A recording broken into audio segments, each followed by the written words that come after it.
Well,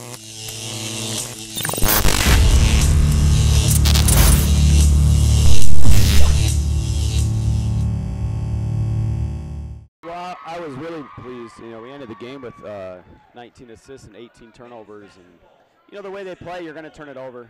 I felt like we came out and we weren't intimidated and we were aggressive, and you know, we were just a little bit hesitant and got gun shy a little bit there in the second quarter, and that led to some turnovers, which led to some points. So all in all, I was really pleased with how we battled them and how we continued to fight them and how we continued to scrap. But yeah, I mean, that's a team that's fighting for their regional. You know, they're trying to get into the NCAA tournament. They're just won the South Division, so that's a well-oiled machine who knows what they want to do, and they do it very well. Yeah, I'm looking forward to seeing the Concordia-Winona game. Concordia presents a lot of challenges offensively because they got a lot of players that can score it in different ways.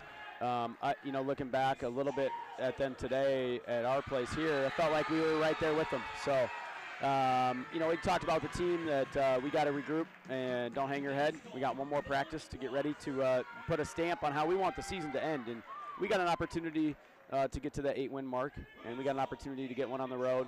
But more so, the most important thing is we got an opportunity with a young team to continue to take the momentum into this off season. Absolutely, and you know, what's exciting is we got a lot of players that have a lot of years coming back, and we lost a lot of close games. You know, 5, 1-2 point possession games, especially early on.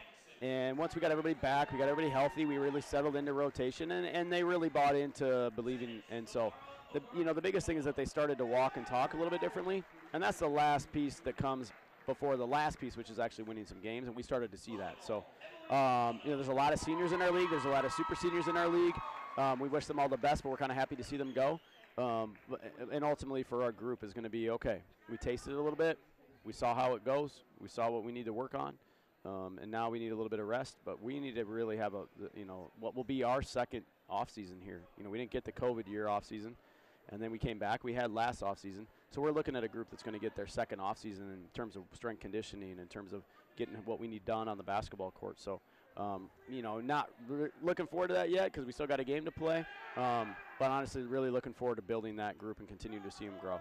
Told our group this in the last few weeks that as they continue to grow together and they continue to climb and they continue to trust and believe and they continue to become player-led, you know, and Coach Alvin does a phenomenal job, Coach KK does a phenomenal job, and, you know, we always are learning and growing, and, you know, I screw up a lot in practicing games, but what I've really learned is that as they continue to buy into that and into each other, then I get to take a step back. And if we're going to have sustained success here, it's going to be player-led. We got a lot of phenomenal students. We got a lot of phenomenal student athletes. And so for us to continue to build it and grow it, it's got to be from within. And, you know, I've learned that from some special mentors of mine that I hold dearly and very loyal to, and that's how you build it, that's how you grow it. Is as they grow, then I got to continue to take a step back. So, you know, I'm anxious. I love that. I love clapping. I love cheering. I love motivating them. I love seeing them grow. You know, the future is really, really bright.